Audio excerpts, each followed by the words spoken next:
Assalamualaikum warahmatullahi wabarakatuh. Semangat pagi anak-anak. Jumpa lagi dengan saya Miss Indah. Bagaimana kabarnya hari ini? Kabar baik bukan? Ibu berharap semua dalam keadaan sehat selalu. Dan tentunya tetap semangat walau belajar dari rumah. Kali ini kita akan belajar kelas 4, tema 8, daerah tempat tinggalku. Subtema 1, lingkungan tempat tinggalku, pembelajaran kedua. Sebelum pembelajaran dimulai, marilah kita semua berdoa sesuai dengan agama dan keyakinannya masing-masing. Di mana kamu tinggal? Apakah kamu mengenal lagu daerah di lingkungan tempat tinggalmu? Keluarga besarku berasal dari Papua. Di lingkungan tempat tinggalku ada beberapa lagu daerah yang terkenal. Aku, ayah dan ibuku senang menyanyikan lagu daerah.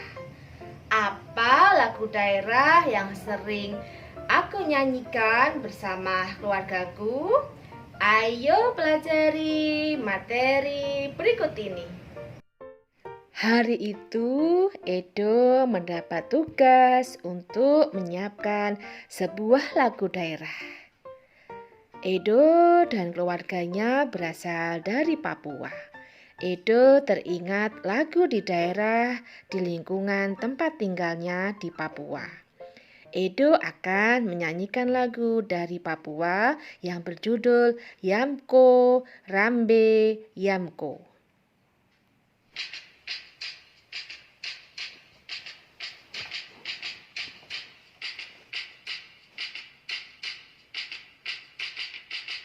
Hey yamko rambe yamko aronawa kombe. Hey yamko rambe yamko aronawa kombe. Te minuki be kubanu ko bombe ko yumanu bungo awe ate. Te minuki be kubanu ko bombe ko yumanu bungo awe ate. Hongke hongke hongke riro hongke jombe riro. Hongke hongke hongke riro hongke jambe riro. Edo berhasil menyanyikan lagu Yamko Rambe Yamko dengan baik. Saat bernyanyi, Edo memperhatikan tempo dan tinggi rendah nada. Apa kamu masih ingat tentang tempo dan tinggi rendah nada? Mari mengingat kembali tentang tempo dan tinggi rendah nada. Tempo adalah cepat lambatnya lagu dinyanyikan. Tempo dibedakan menjadi 3 macam, yaitu tempo cepat, tempo sedang, dan tempo lambat. Pemilihan tempo dalam suatu lagu harus disesuaikan dengan isi lagu. Sebagai contoh, lagu yang menggambarkan keriangan biasanya menggunakan tempo cepat.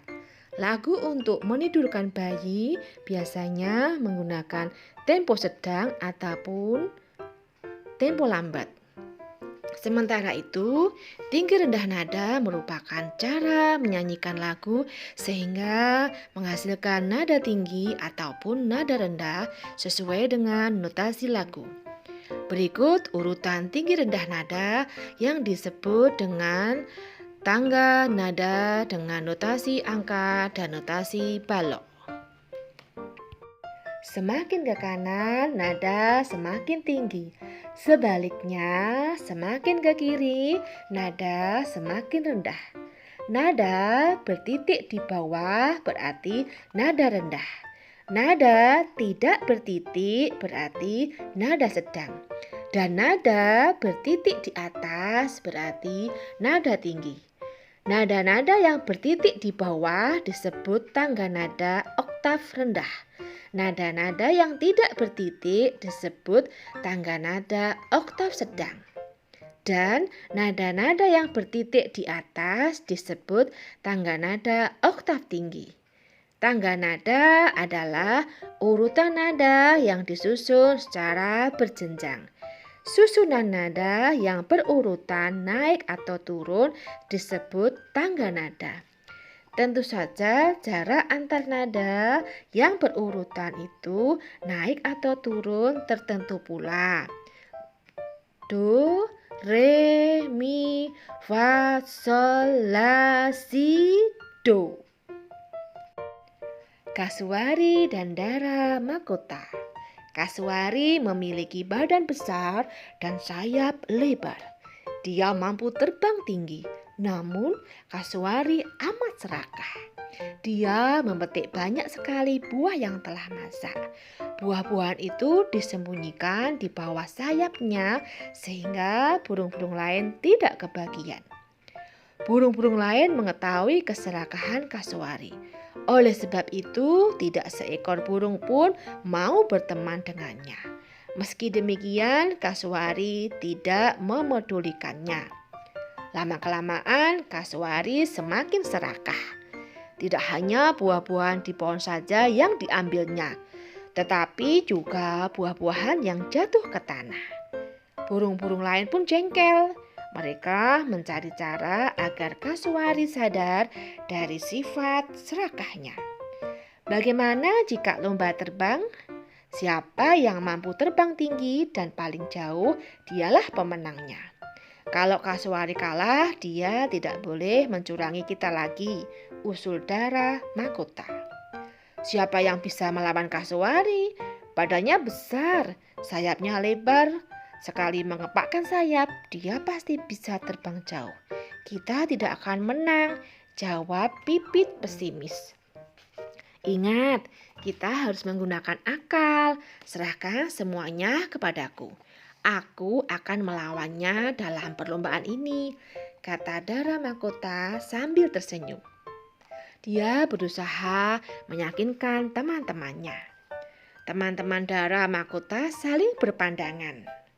Mereka bertanya-tanya dalam hati, mungkinkah Dara Mahkota yang bertubuh kecil dapat mengalahkan Kasuari yang besar?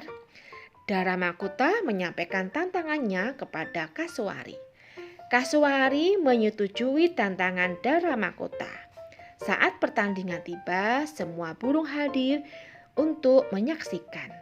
Dengan sombongnya, Kasuari menertawakan Dara Mahkota. Sudahlah, kamu menyerah saja daripada mendapat malu, ejek Kasuari. Dara Mahkota bergeming. Siapa yang tertawa belakangan, dia yang menang, saudara Mahkota. Kasuari dan Dara Mahkota pun bertanding. Mereka melesat dengan kencang. Kasuari terbang cepat sekali. Sesekali Kasuari menoleh Dara Mahkota yang berada di belakangnya. Dia takut jika Dara Mahkota menyusulnya. Saat asik menoleh, tiba-tiba brak! Kasuari menabrak batang pohon. Sebelah sayapnya pun patah. Semua yang hadir tertegun, tetapi Kasuari tak mau menyerah. Dia berusaha bangkit dan mengepak-ngepakkan sayapnya. Sayangnya, dia terus terjatuh dan menggelepar di tanah. Sementara itu, Dara Mahkota terus melesat jauh meninggalkan Kasuari. Kasuari hanya dapat memandang Dara Mahkota dengan rasa malu. Sekarang dia baru tahu rasanya menjadi makhluk lemah. Selama ini dia selalu merasa menjadi burung terhebat. Namun dalam sekejap dia tidak mampu terbang lagi. Beberapa burung lain turun ke tanah. Mereka membantu Kasuari. Kasuari semakin malu karena selama ini dia telah mencurangi mereka. Sejak saat itu, Kasuari sadar dan mengubah perilakunya. Namun sayang sekali, sejak saat itu pula Kasuari tidak bisa terbang lagi. Dia harus mencari makan di tanah. Pada pembelajaran 1 telah dijelaskan bahwa cerita asal mula Telaga Warna merupakan cerita fiksi. Cerita yang diceritakan di atas juga merupakan cerita fiksi. Ada beberapa jenis cerita fiksi. Di antaranya cerita rakyat, cerpen, dan novel. Adapun jenis cerita rakyat antara lain cerita jenaka, mite, fabel, legenda, dan saga. Kasuari dan Dara Mahuta dalam cerita di depan memiliki sayap untuk terbang. Dengan terbang, mereka dapat menuju tempat tertentu. Demikian juga dengan manusia. Manusia sering menggunakan sarana transportasi seperti sepeda, sepeda motor, mobil, pesawat, dan kapal untuk menuju tempat tertentu. Pulang sekolah, Edo mengendarai sepeda. Di jalan cukup ramai. Edo mengurangi kekuatan saat mengayuh sepedanya. Laju sepeda menjadi lambat. Di jalan lenggang, Edo menambah kekuatan saat mengayuh sepeda. Laju sepeda menjadi cepat.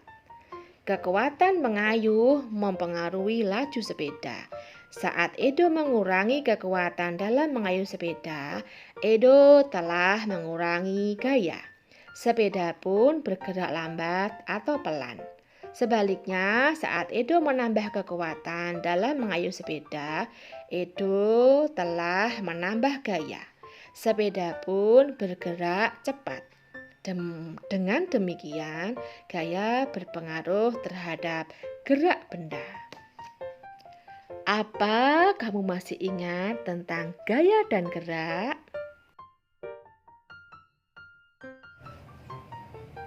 Demikianlah video kali ini, semoga bermanfaat. Jangan lupa like, comment, and subscribe-nya ya. Bye-bye, see you tomorrow. Wassalamualaikum warahmatullahi wabarakatuh. I'm an icon, man. And my girl about a 10. I should fuck her in a